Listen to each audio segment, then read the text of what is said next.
No tribute to Donald Duck would be complete without a conversation with the man who's become not only Donald's voice, but pretty much his alter ego. Tony Anselmo, welcome and thanks for being here. It's very good to be here, Walt.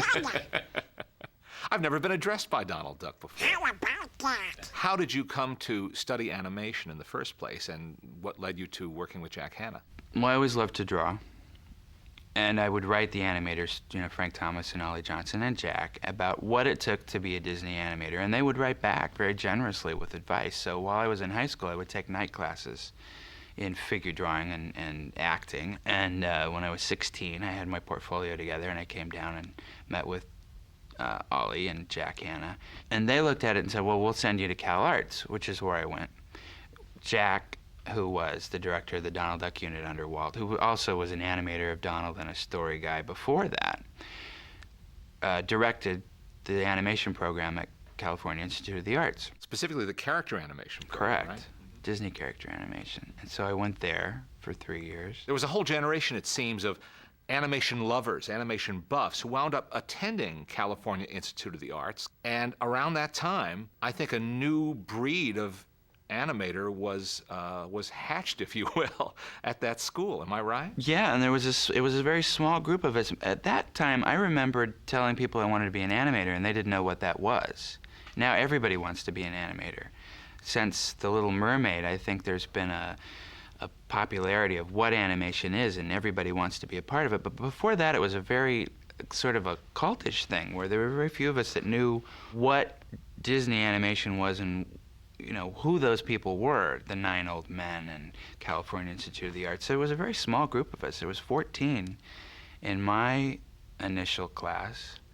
And when I started at the studio, there were only 64 people in the animation department. So it really was a small family. And there was a camaraderie. We were all on the same page, as the goal was to do the finest personality, character animation, and carry on that legacy. We weren't there for any other motive than to be a part of the magic. And as corny as it sounds, it was a very real thing. It was Camelot. As far as animation goes, when you tell these stories, I don't think people believe it, but it was really, it was an amazing place. So you were hired by the Walt Disney Studio. Right. At what level? Well, they actually sent me to Cal Arts. They said, go there for 3 years.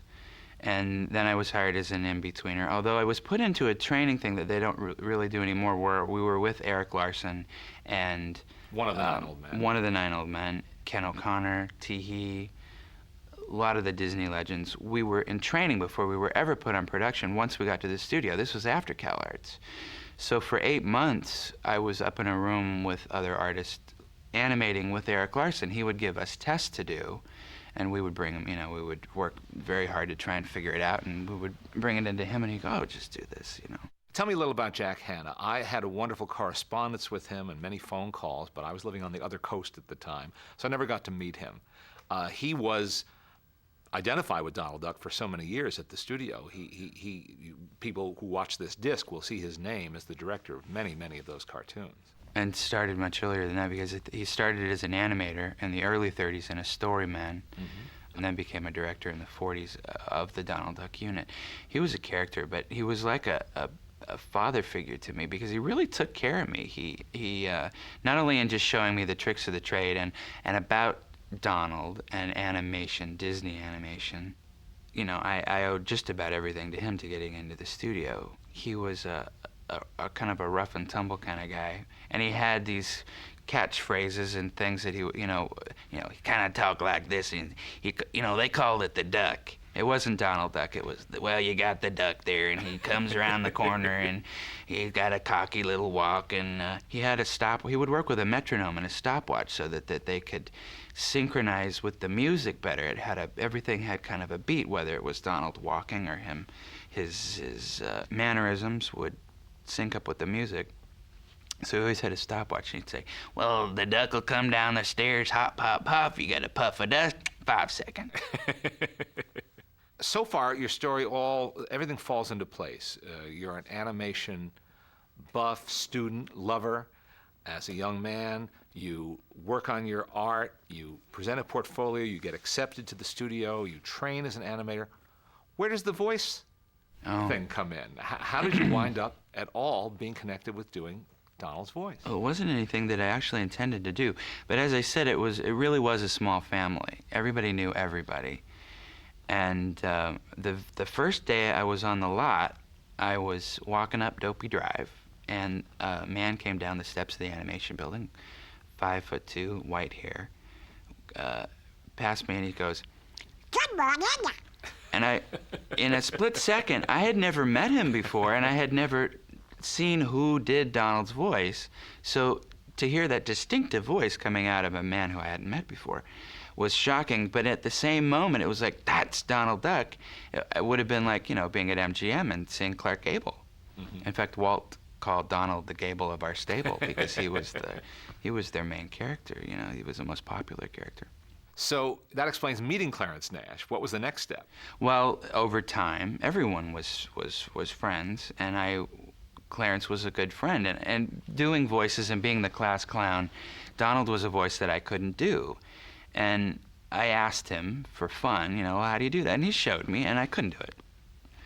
But I would practice from time to time, and any voice person will tell you the best place to practice is in the car or in the shower. And one day it kind of clicked in, and I thought, I think that I did it. Was it the car or the shower? The car. Okay, just checking. Yeah, it was the car. Mm-hmm. So I went, the next time I saw Clarence, I said, is this it? And he goes, yeah, that's it. But it was just the sound, and there's much more to it, how to enunciate as much as possible. Mm-hmm. There are certain words you use, certain words you try not to use, or you use something that means the same thing to try and, because... What would be a tough word for Donald, for instance? Well, it's funny. Sometimes big words like... Anti-disestablishmentarianism is a long, big word, or... Supercalifragilisticexpialidocious is pretty clear. But short words with R's or soft consonants like rules, it won't come out. Yeah. Now, did Clarence ever... And Ducky was his nickname, right? Right. Yeah. Did he ever say anything to you about maybe picking up the baton, taking up where he left off? Not for some time, and I figured he'd be around forever, as I thought they all would. And it wasn't until really he was supposed to do the Rose Parade. In his 50th year, I think Ducky got the attention and the acclaim that he had, I think, always deserved. Mm-hmm. To celebrate Donald's 50th birthday, he put his hand and footprints in the Chinese Theater. He was on The Tonight Show, the Academy Awards, and he was supposed to do the Rose Parade. And I didn't know that he was sick. He had gotten leukemia.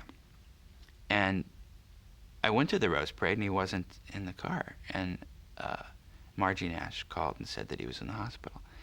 So I went to the hospital to visit, and he told me, and he said, and you're going to do this. And it all came at the same time, and I was like, I thought, you're dying, and you want me to do that? No, I don't want you to die, and no, I want you to do this. And how long did he live after that? Not long. But the odd thing about it was, for a period of about 6 months before that, I thought it was just because we were friends, and he thought it was fun.